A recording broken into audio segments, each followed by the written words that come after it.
Rizzo's Purple Berry Punch. You want a punch? You got your punch. If you're here for this week's magazine, I think I got just the thing, my dear. A few years back, Auntie Cleo's put out a home makeover kit, and I snagged a couple for myself. High-grade shampoo and conditioner, scrubby brush, a nice lotion, that sort of thing. I still got 'em, too. What's the scrubby brush for? Cleaning around your nails, sweetheart. Gets the engine grease out. Makes your hands soft. Most folk don't got the time. Or bathtubs for such, me included. I'll let you have one on clearance. You want rosish, mock apple and cinnamon, or refurbished ship?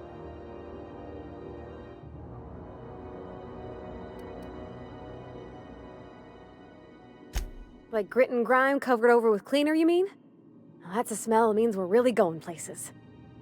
I'll just wrap that up for you, since it's for a special occasion.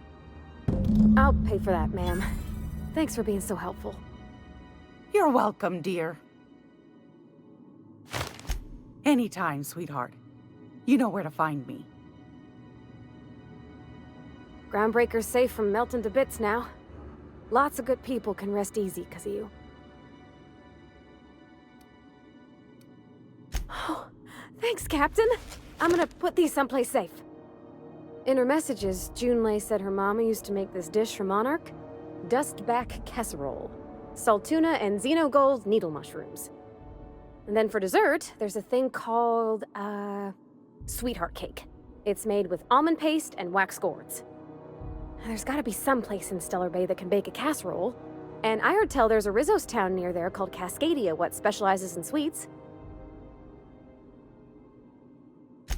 Thanks, Captain.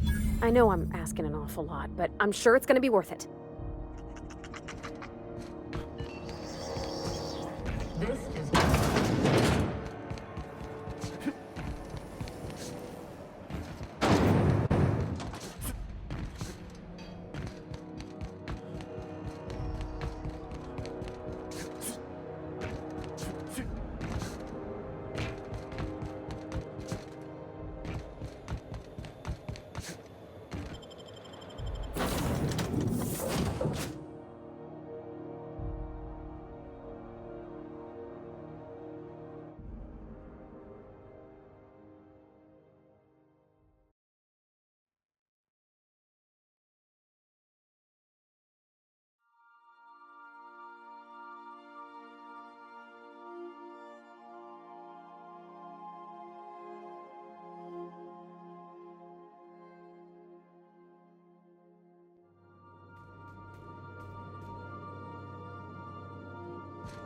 A reminder to all crew members, there is only...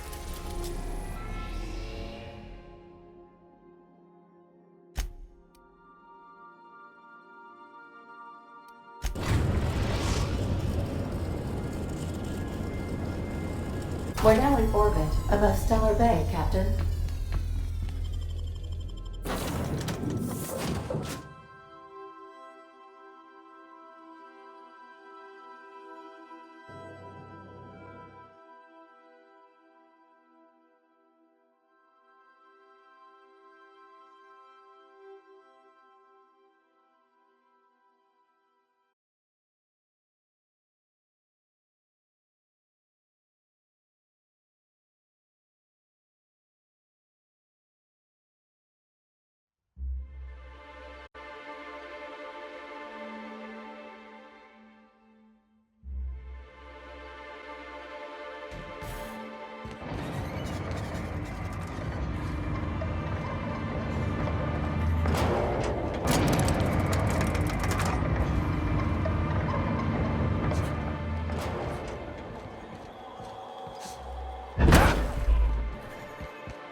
Velma seem out of sorts to you?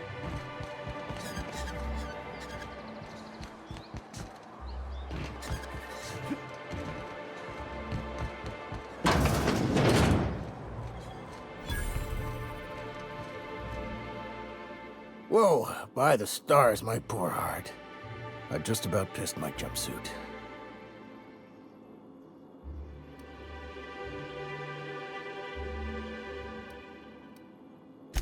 Because there's no shame in having overactive bladder muscles, all right? It's a perfectly normal medical condition.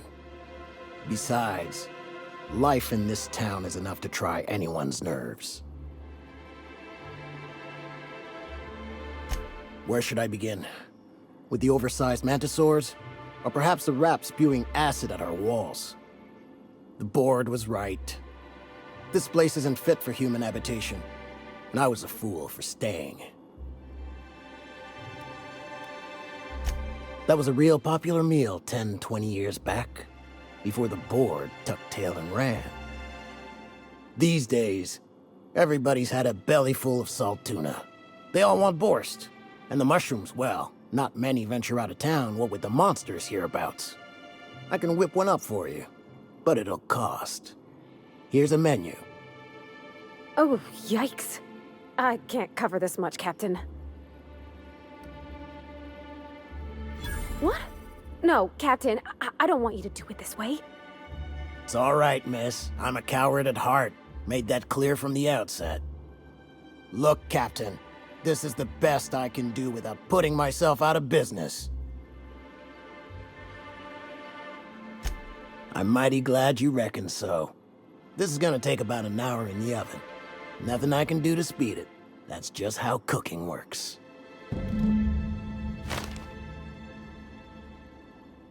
There we are. Now, if you don't mind, I really need to take a leak. My belly's gurgling just to smell it, Mr. Raymond. Thank you so much. A pleasure to help such a charming young lady. You're a gentle soul, miss. Be careful with this one, all right? He's kind of a brute. Oh, God. I see you stuck around. Look.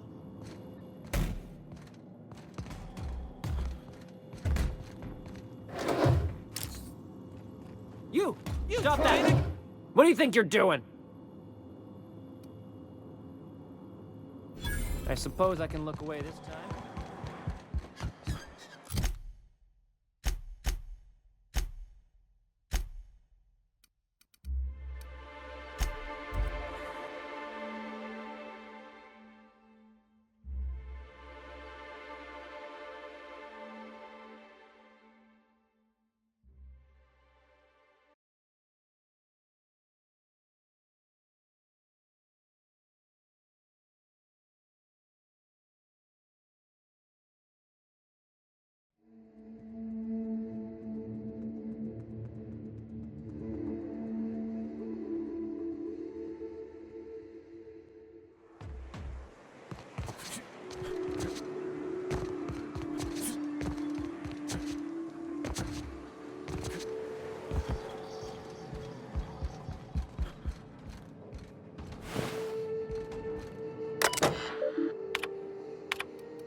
Aren't those cakes just about the cutest little things you ever seen?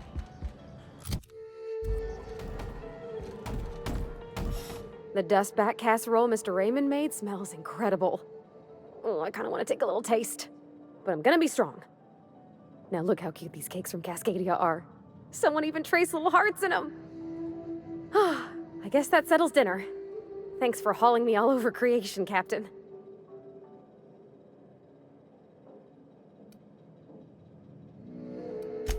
Well, I was gonna, but then it hit me. I got this nice meal all planned out with music, and I got that soap to scrub up with, but I don't got nothing nice to wear, Captain.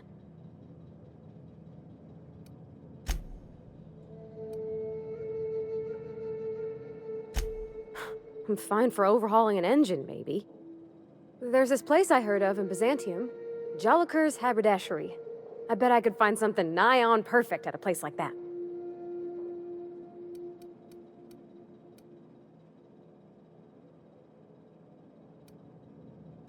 I understand, you got colonists to save and all.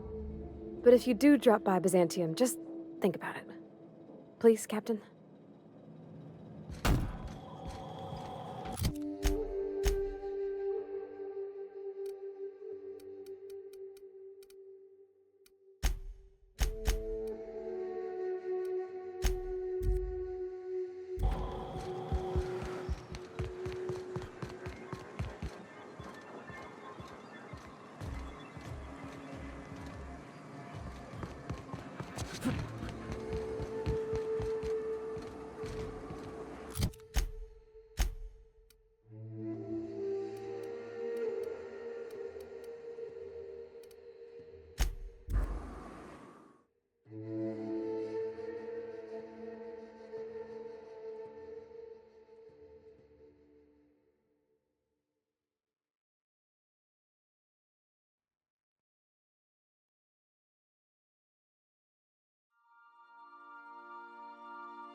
A reminder to all crew members. There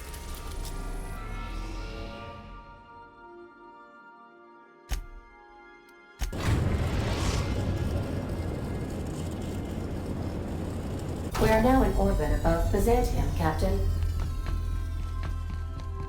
Please avoid damaging yourself or others.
Invasive contaminants detected.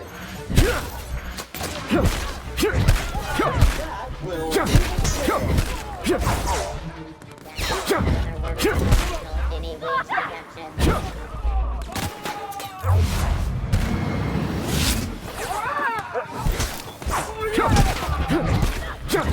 Dangerous choice to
Can you believe this outfit?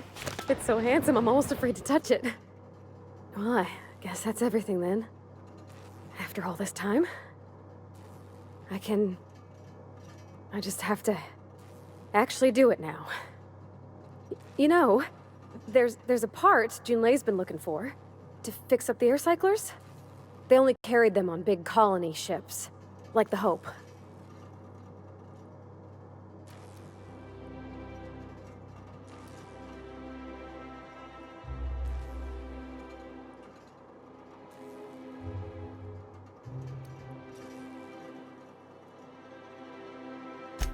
I know. For a while, it felt like everything I did was a little bit of help. And it meant I didn't have to ask her to be mine. Not yet. Not for real. Next time we dock with Groundbreaker, I'm doing it. I'll send June a message and ask her over. Oh, this is real scary, Captain. I'm grateful for all you done. caution. Don't mess it up.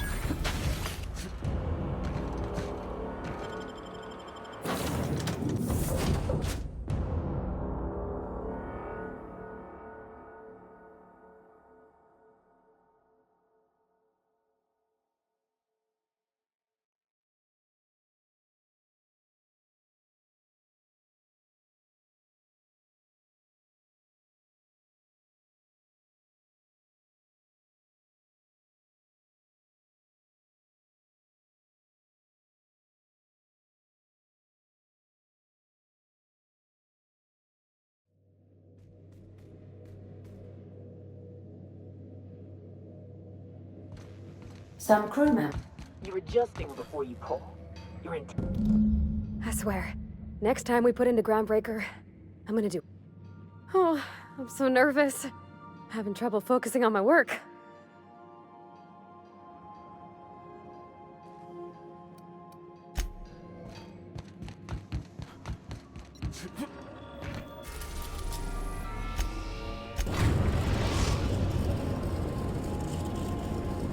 The Groundbreaker has approved our request for docking, Captain. You're free to disembark. All right. She's on her way. How do I look?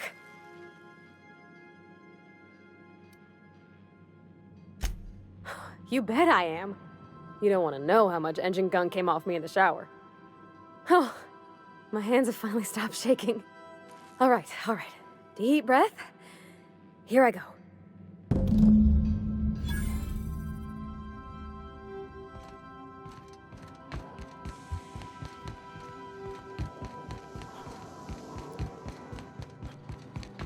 Anyhow, so I told him, Dad, I'm a big girl now. I ain't need your help. I can do it on my lonesome. What did he say to that?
You're adjusting before you pull. Okay, Captain, she's gone. I'm near about vibrating. I'm so excited. So she got here, and after a few minutes, she said, Hey, do you have some new parts? And I was like, Nah, I used a new soap. And then she just sort of touched my arm real gentle-like and called the cut of my outfit elegant. I couldn't hear the rest on account of my heart was beating so hard. Then I led her into the kitchen. I think she about cried when she saw the spread.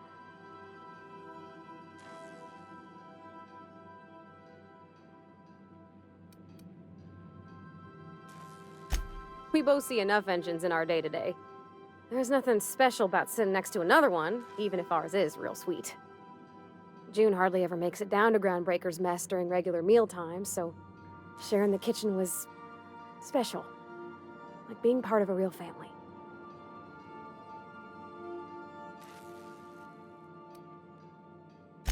Well, sure you could see, but I thought maybe you'd want to know some of what was said. You ain't much of a romantic, huh, Captain?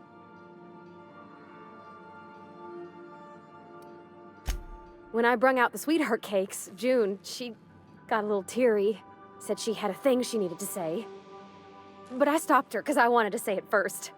I never felt so bold, Captain.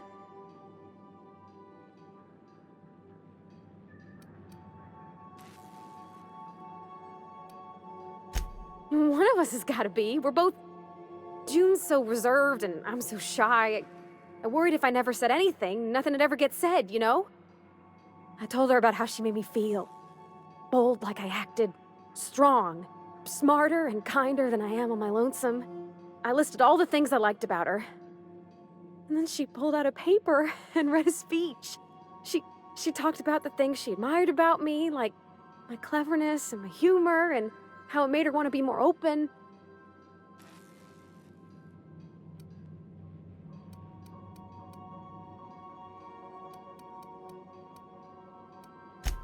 She was worried she wouldn't get the words out right, especially after that message about Isabel.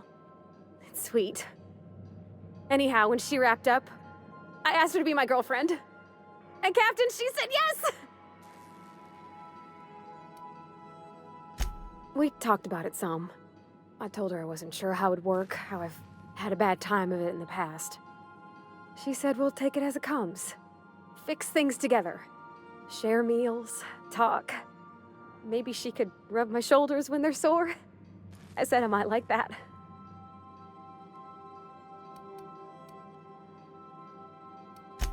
It's all on your account, you know.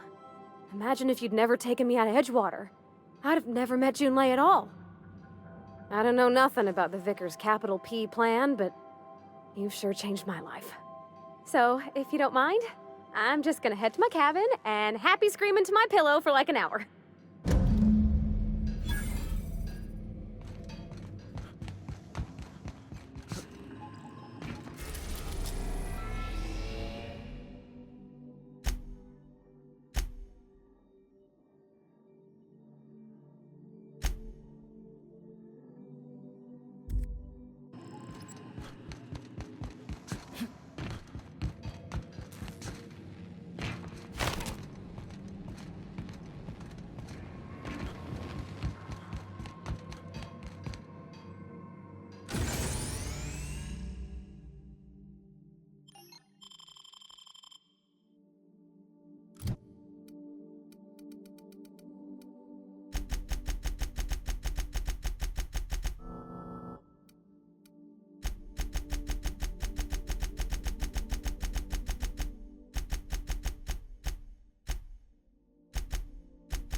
pleased to inform you that we have arrived at the labyrinth.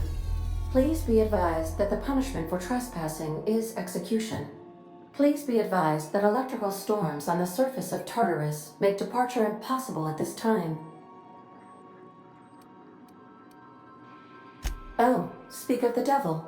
Captain, I am receiving a transmission from the prison's docking authority now. Attention, unauthorized spacecraft. This is a maximum security installation. Your presence here is an explicit violation of UDL corporate policy. You are hereby confined to your docking platform until a ticket detailing your crimes has been filed and notarized, at which point your vessel will be seized and you will be executed.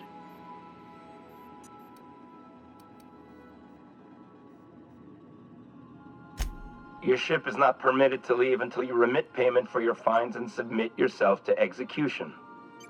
Only after your smoking corpse is thrown from an airlock will we lift the lockdown on your spacecraft.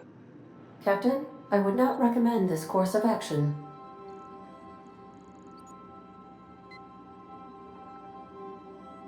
All right. I'm feeling generous. I'm transmitting the idea of a productive, law-abiding employee so you can see what one looks like before you die. Anyway, Tartarus Docking Authority signing up. Hang on. Another ship just pulled into your dock. Wait, is that from the Groundbreaker? What the? Pay no mind to that. Just have a pleasant day. Transmission terminated. Biometric ID received. Transferring data to external cartridge. How can I be of assistance? I'll be here.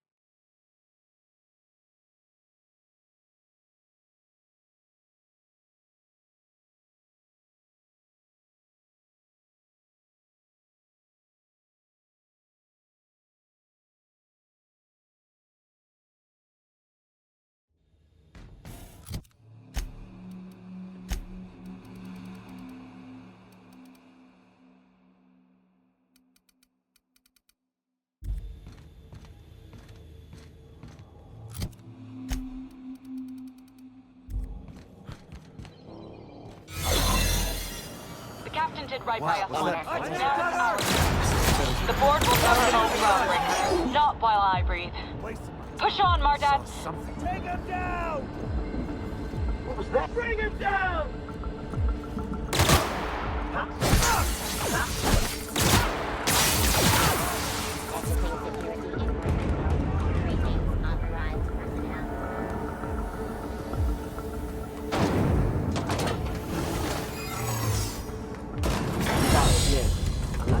Walking into a prison.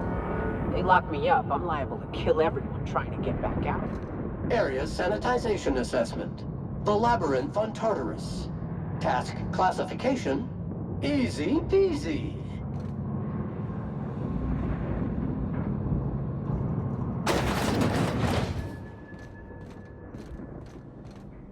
Whew. We have a lot of shooting to do, Captain.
Boy, take me. I thought the chasm outside Stellar Bay was deep. This makes me nauseous.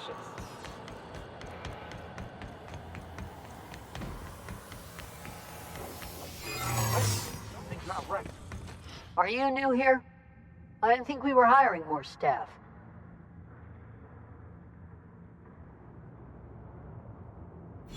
Oh, that's great. Thank you, sir. Yes, sir.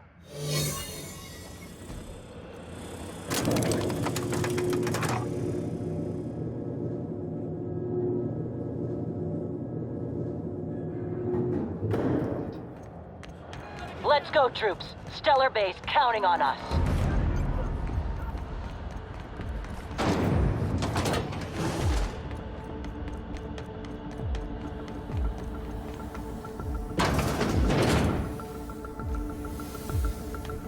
Who's that?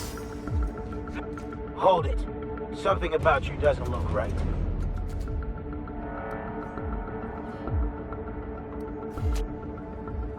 No, I meant your uniform. There's something about it.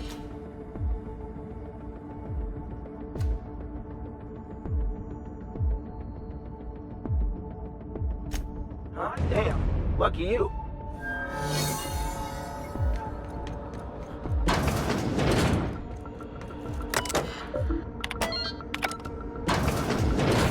Well, look who it is. I'll be damned. I was prepping the studio for our announcement, and here you are as a bonus. I knew I smelled Monarch when you lot walked in. The stench of sulfur, depression, and desperate bravado is unmistakable. Keep talking, you'll be smelling iron. Ain't nobody so important I won't put a bullet in him. And, I had heard you were dragging around a repurposed janitorial mechanical. My staff jokes that it's because you're a walking pile of refuse. Interactive database updated. The unique organic substance labeled Chairman has been classified as filth, imminent for incineration. When you go off and get yourself shot, try to avoid taking one to the face. I'll want it recognizable to show to my citizens. My word! You've correctly identified the most recognizable man in the colony. Remarkable. It's a wonder what Phineas saw in you. Then again, he's an insane person. Thankfully, he's our insane person now. A proper company man.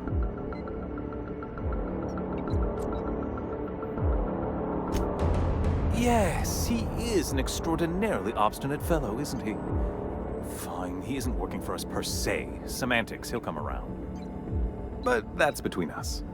As far as my adoring citizens will know, we've turned a dangerous crackpot into a working-class man. It's a miracle.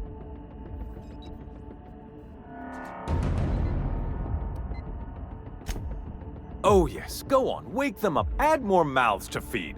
That'll solve our starvation problems. I don't know what half-baked plans that simpleton in a lab coat has been leading you through, but it's done. It's over.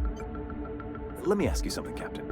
Have you at any point thought about not fucking up our entire society?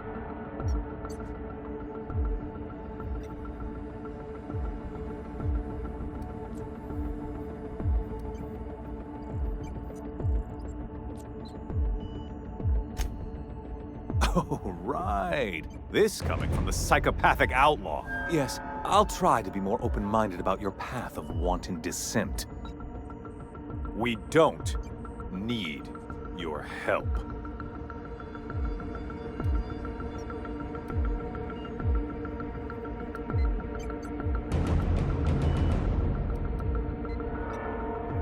You have? Is that what you were doing at the Ministry? Look, I'm not an unreasonable man. If you manage to storm the castle, as it were, and make it out of here with Phineas alive, I can't exactly afford more havoc than you've already caused. Fine. If you survive, you'll need someone to sell the rest of the board on your plan.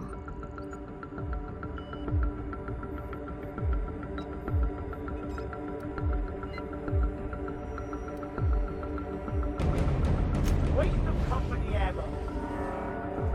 Pathetic. I've got work to do.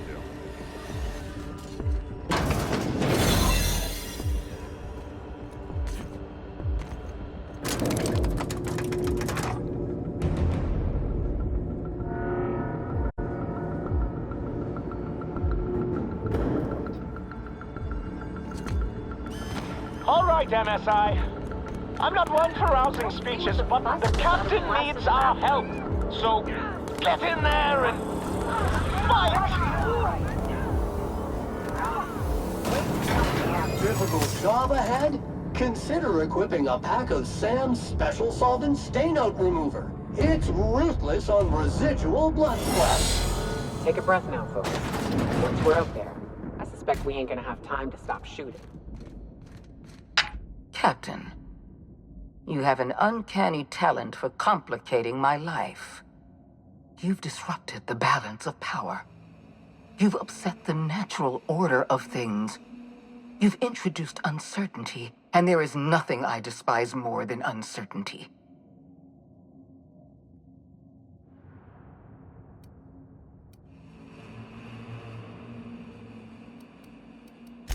I'm afraid I can't do that. I'm aware of your diplomatic talents, Captain. You have a gift for manipulation, but I warn you, I'm no easy mark. For all your talents, you are the enemy of Halcyon, and therefore you are my enemy.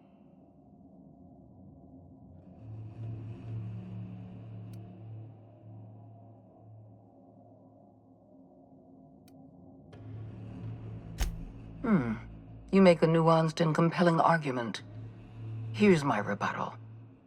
No. Dr. Wells is being held in my custody. His cooperation will prove invaluable, even if I have to beat it out of him.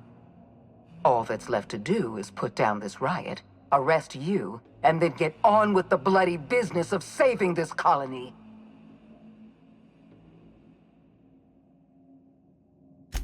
Fair enough. I'm giving you exactly one chance to parley with me.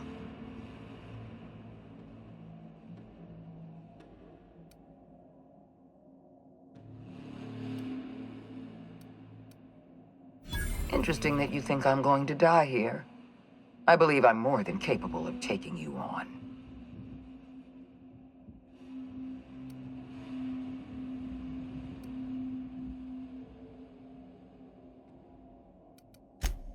So full of confidence as always. If you're trying to make me nervous, it won't work. I've devoted my entire life to protecting Halcyon. I'm not afraid to die in the line of duty.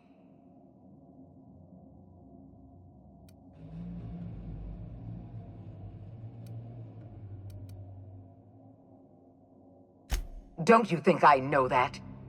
Yes, I made mistakes. Costly mistakes. Leaving you alive was the worst of them all. You were always an unknown variable. I tried to recruit you, but you threw your lot in with that madman, Phineas Wells.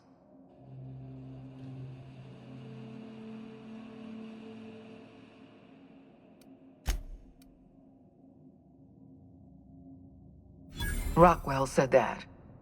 Chairman Rockwell? That's absurd. You're lying. This is another one of your tricks. I've been the chairman's most reliable associate. Chairman Rockwell took your side over mine? That miserable turncoat. I can't believe he'd abandon his duties at the first sign of trouble. I have given the chairman nothing less than a lifetime of loyal, honorable service. And this is how he repays me. By leaving me twisting in the wind. Enough. I'm not going to stand here bickering with you. I was expecting the chairman's support, but I'll have to do without. I haven't given up on the program yet. You've caused some complications, but I can improvise. I can fix this. I haven't lost control of the labyrinth yet. Our security system is still operational. I can still put a stop to you.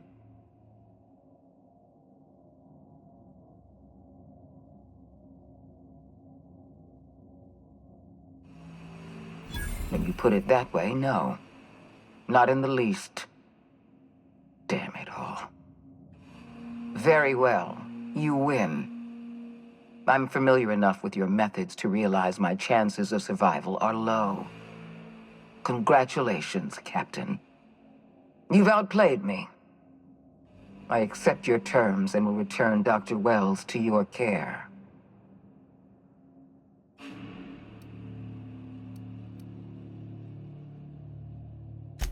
I just hope you've made the right decision. The fate of the colony is in your hands now. I bid you farewell, Captain.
You don't know how glad I am to see you.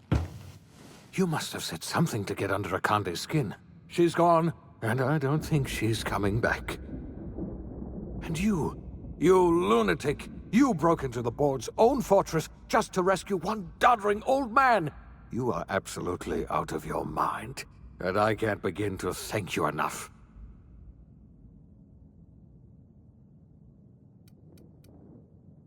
Ah! All in a day's work for you, huh? You've broken the board's stranglehold on this colony, and you saved my life. But there's still so much we have yet to accomplish. You and I are going to have to work harder than ever to save Halcyon. I'm afraid the situation is far worse than any of us ever anticipated.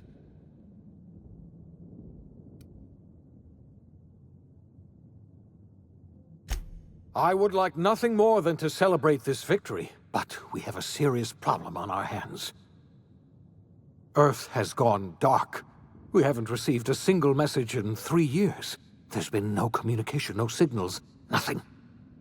2 years ago, the Earth's Directorate's frigate disappeared on their way back to Earth. We don't know what they discovered when they arrived, or if they arrived at all. So we've got to make do on our own. Seems to me that'll make us stronger in the end anyhow. You're quite right. We've got no choice but to make do on our own. We're in serious trouble, my friend. Do you know what this means for Halcyon? We can't rely on Earth for support anymore. We've been cut loose. We're entirely on our own.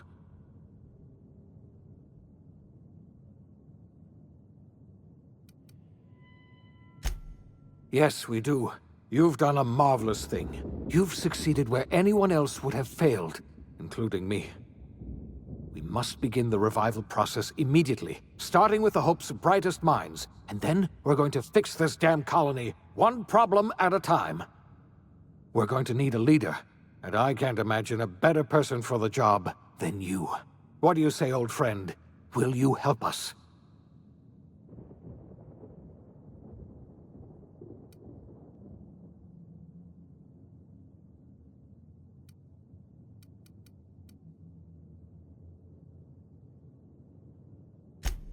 The chairman? I don't know why you let that heartless creature live, but I'll have to trust your judgment. You're the best thing to ever happen to Halcyon, If you want to take it upon yourself to lead this colony, you have my support. We're not a colony any longer, are we? Our last connection to Earth has been severed, and so we have been set free. Our future is uncertain, and no one knows what tomorrow holds. Exciting, isn't it?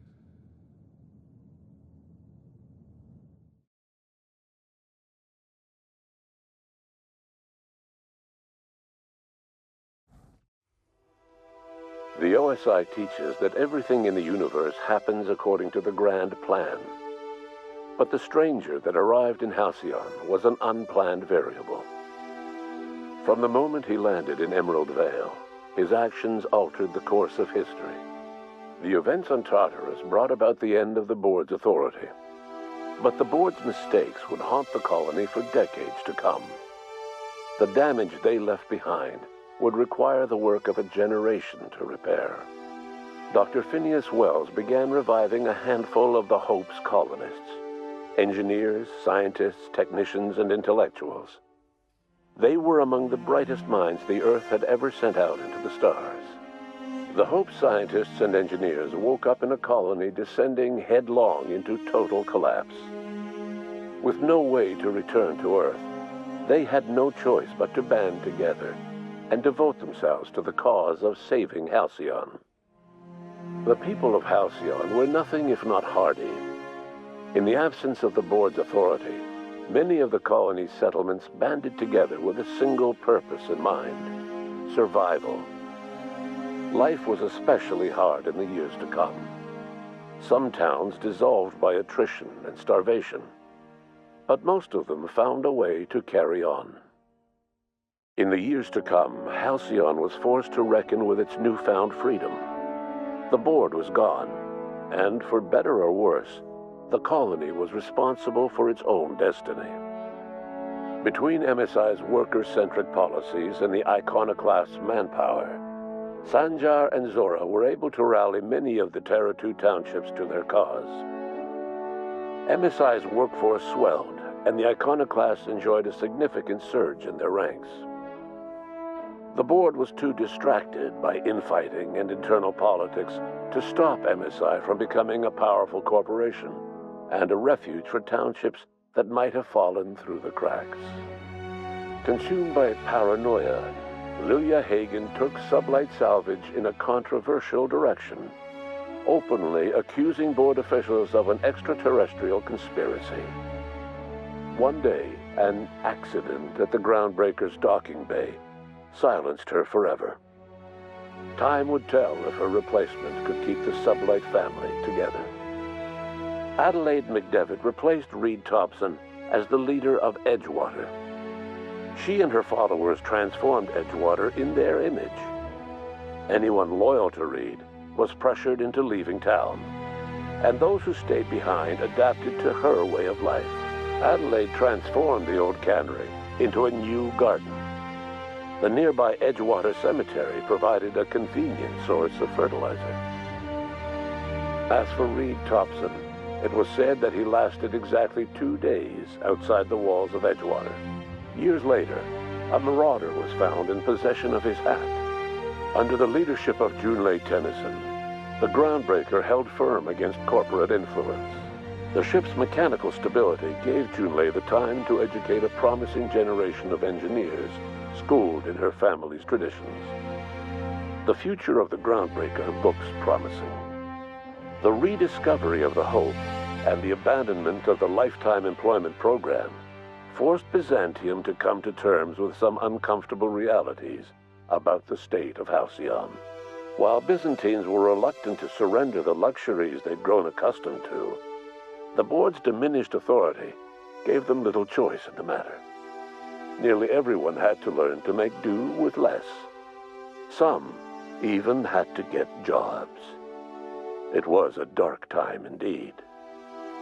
Your influence further cemented Ellie's perspective. She understood she could never truly rely on others, so she set about making sure she wouldn't have to. With a steady income from the life insurance payouts, she was finally able to afford a ship of her own. She enjoyed a long and infamous career running missions across the system. Some of them were even legal. Life in Halcyon was sobering for Felix Millstone. The grand revolution he dreamed of never came. There was no great awakening for the colony, no celebrations in the streets. There was only the hard, desperate work of trying to repair a broken colony. Felix never had a head for numbers, but if there was labor to be done, he was there to help. Eventually, Felix realized that the work of a revolution was done with two hands. As much as he enjoyed his adventures aboard the Unreliable, the vicar, known as Max, eventually decided that it was time to move on, to live out the life he had sought so long to create. He knew there were many in the colony who carried burdens much worse than the ones he had struggled with, and he devoted himself to easing their suffering wherever he could. He only ever took up arms again to defend the defenseless. Unshackled from a lifetime of striving and fighting the universe and himself, Vicar Maximilian de Soto was finally at peace. Once the matter with the Hope colonists was resolved, Junlei bashfully asked Parvati if she'd like to join her permanently on the Groundbreaker, and Parvati enthusiastically, if somewhat awkwardly, agreed. The stories of her adventures spread across the colony, and Parvati soon found herself the center of attention.